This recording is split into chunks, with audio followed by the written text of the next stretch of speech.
V1은 과연 누구입니까? 지난 10일 김건희 여사가 마포대교 일대를 찾아 119 구조대와 경찰관 등 현장 근무자들을 격려했다고 합니다.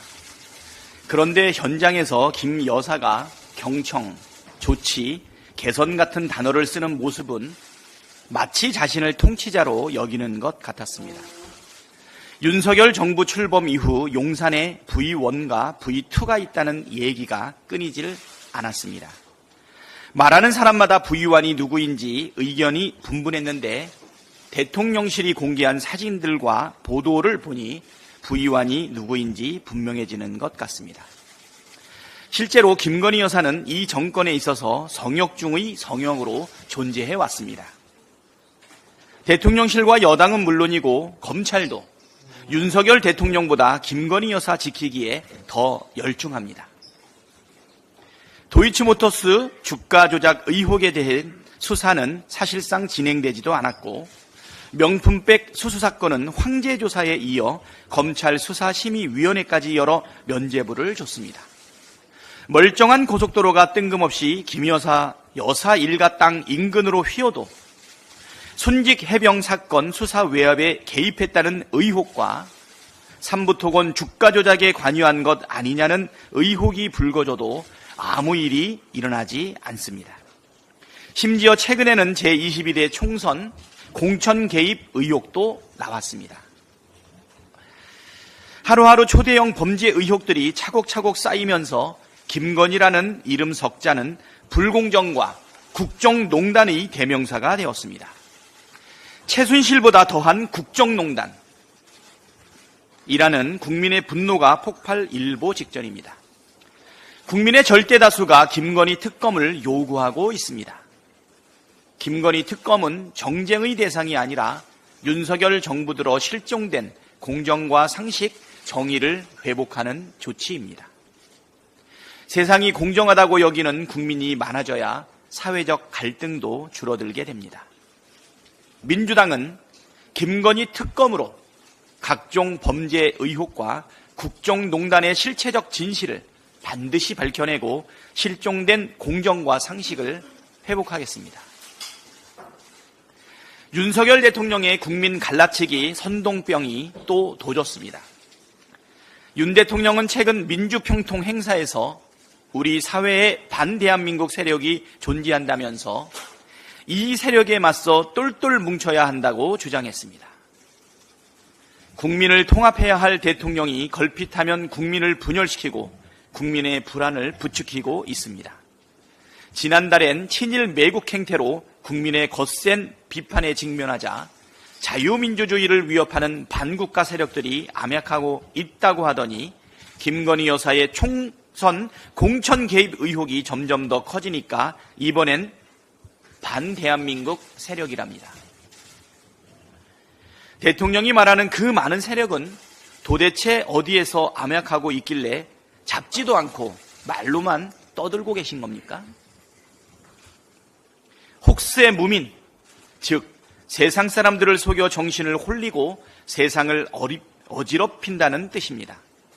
3년 가까이 반복되는 무능과 실정을 대통령 부부 합작으로 빚은 온갖 국정농단 의혹을 세치효로 감출 수 있다고 생각한다면 커다란 착각입니다. 윤석열 대통령은 가당찮은 혹세무민을 당장 멈추십시오. 정작 반국가 세력 또는 반대한민국 세력이라고 불릴 만한 세력은 대통령 가까이에 있습니다. 대한민국의 정체성과 정통성을 담은 헌법을 부정하며 역사를 왜곡하는 자가 누구인지 살펴보시길 바랍니다. 이상입니다. 네, 다음은 진성준 정책위원회 의장님의 발언이 있겠습니다.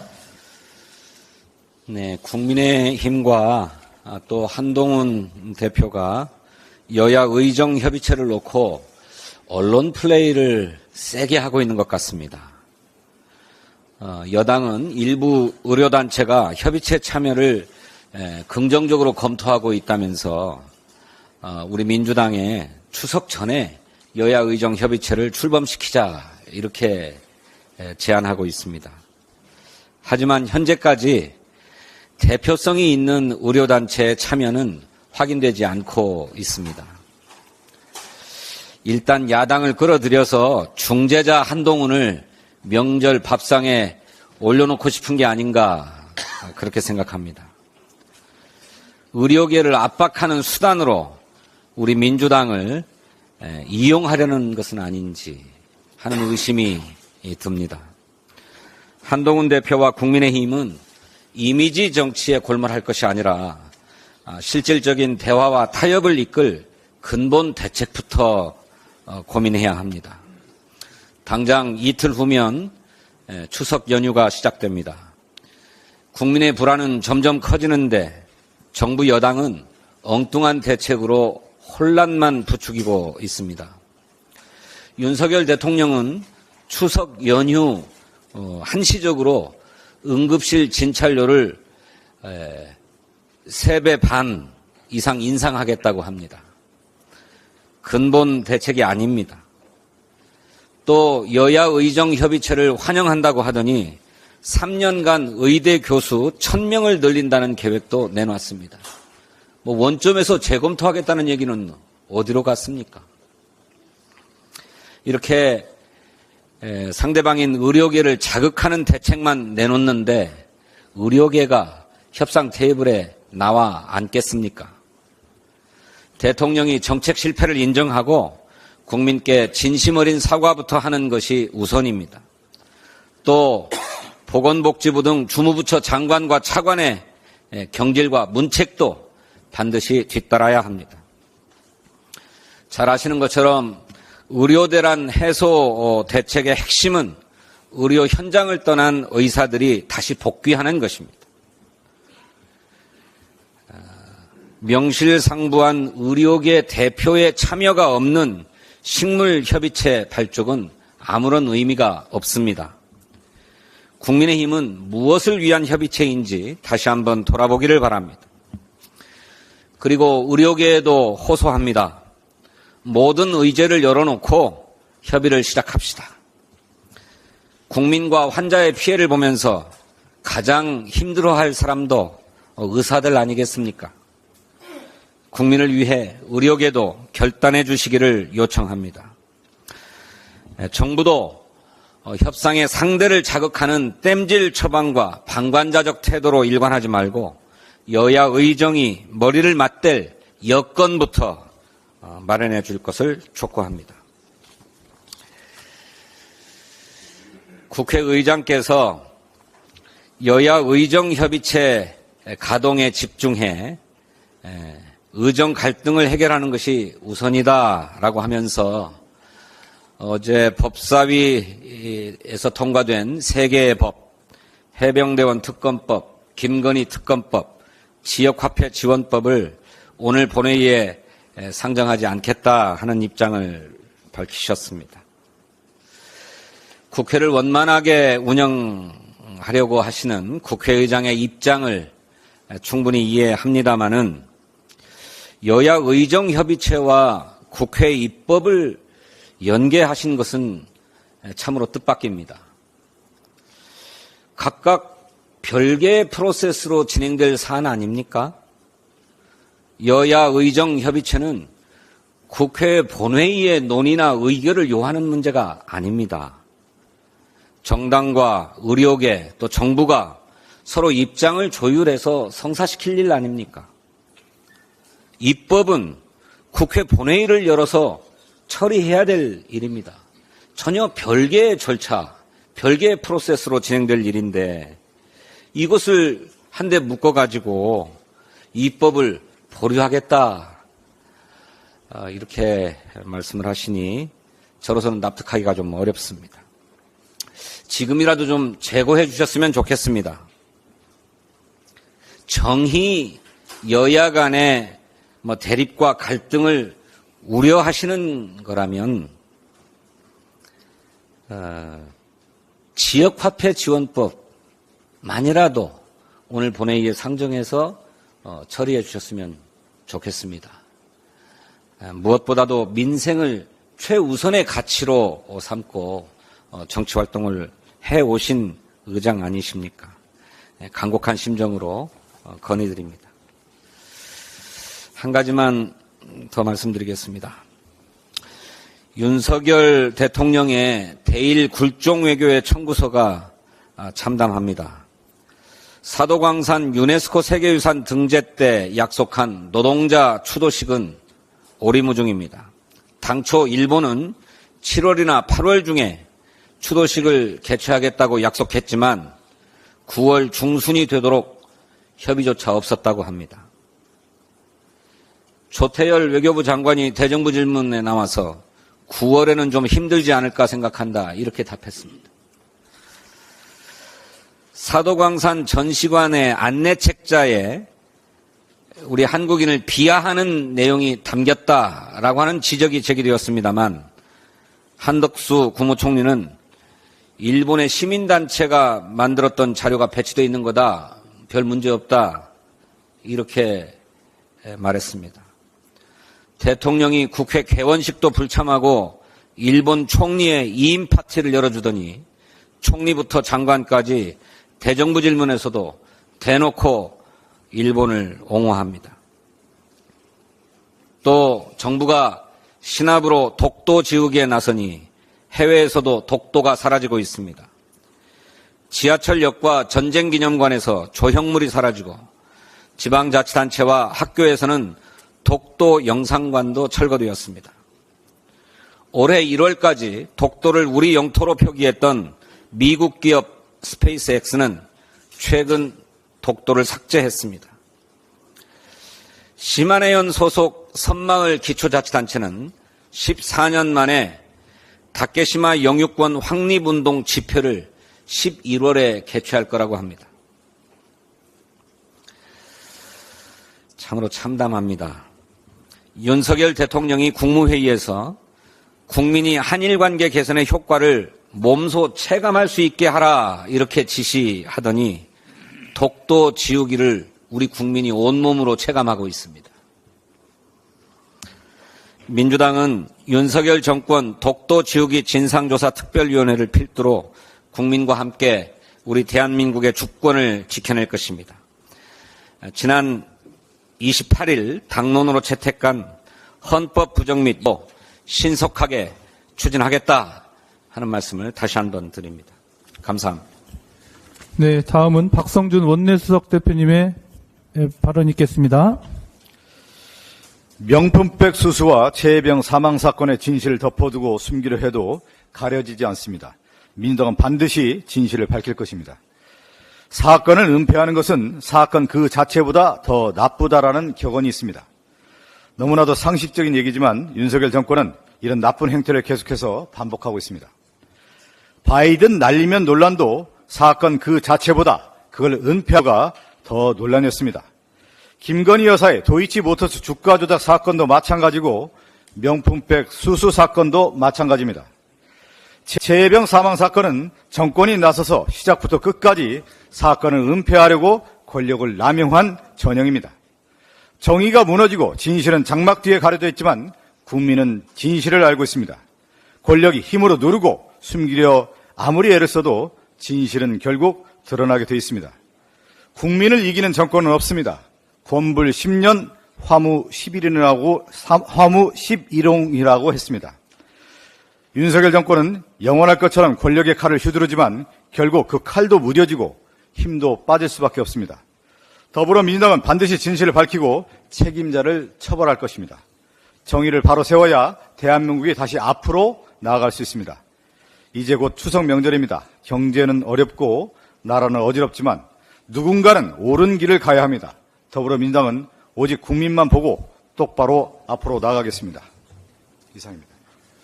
네, 다음은 천준 의원님의 발언이 있겠습니다. 정부가 어제 불법 사금융 근절 대책을 발표했습니다. 어제 발표된 주요 정책 대부분은 이미 민주당의 지난 총선 공약이자 당 차원에서 오랫동안 준비해왔던 내용들입니다. 대법 등록요건 상향, 불법 대법 행위에 대한 처벌 강화, 그리고 반사회적 불법 대부 계약의 원금과 이자를 모두 무효화하는 안입니다. 저를 포함해 여러 민주당 의원님들이 대표 발의한 바 있고 민주당 중점 법안으로도 지정되어 있습니다. 정부가 이제라도 큰 틀에서 진전된 정책 방향을 발표한 것은 다행입니다. 그러나 윤석열 정부는 다른 한편에서 오히려 불법 사채를 조장하는 듯한 행보를 보이고 있습니다. 저신용자를 위한 정책 대출 규모를 크게 줄인 것입니다. 대출 규모를 줄인 만큼 국민은 불법 사채 시장에 내몰리게 될 것입니다. 2025년 정부 예산안에 따르면 내년도 최저신용자 특례 보증의 공급 목표가 대폭 삭감된 것입니다. 최저신용자 특례 보증은 불법 사채 피해를 예방하기 위해 마련된 정책 대출입니다. 신용등급 하위 10% 이하에 해당하며 다른 창구로는 대출받기 어려운 서민들을 대상으로 하고 있습니다. 올해 2,800억 원을 공급했는데 내년에는 1,700억 원만 공급하겠다고 하는 것입니다. 거의 반토막 수준으로 줄어드는 것입니다. 현실과 거꾸로 가는 예산 편성입니다. 불경기와 고금리가 이어지고 있습니다. 서민의 대출 수요가 늘고 빌린 돈을 상환하지 못해 정부가 대신 상환하는 대의 변제도 많아졌습니다. 이런 상황에서 정부는 최저신용자 특례 보증 사업의 보증 예산을 올해와 같은 수준으로 편성해버렸습니다. 실제로 공급할 수 있는 대출금은 줄어들 수밖에 없게 된 것입니다. 서민 금융을 줄이면서 불법 사채 문제를 해결할 수는 없습니다. 정부가 불법 사채 근절을 외치면서 정작 서민의 급전 수요에 대해서는 나몰라라 하는 것이 아닌지 우려됩니다. 윤석열 정부에 촉구합니다. 불법 사채의 근본적 해결을 위해 서민금융 지원을 더 강화해야 합니다. 서민금융 지원 예산 확대 방안을 재검토하시기 바랍니다. 어제 발표한 대책 역시 말이 아닌 행동으로 보여주시기 바랍니다.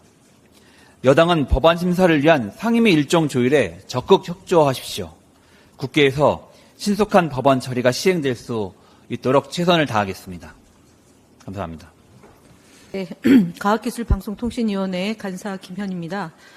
지난 9월 12일 서울경찰청 반부패 범죄 수사대는 공익제보자인 방송통신심의위원회 직원을 색출하기 위해서 방심위 지상파 방송팀, 확산방지팀, 청소년보호팀, 그리고 서초동에 있는 명예훼손 분쟁 조정팀 사무실과 방심위 노조 사무실, 방심위 직원 3명의 주거지를 압수수색을 했습니다.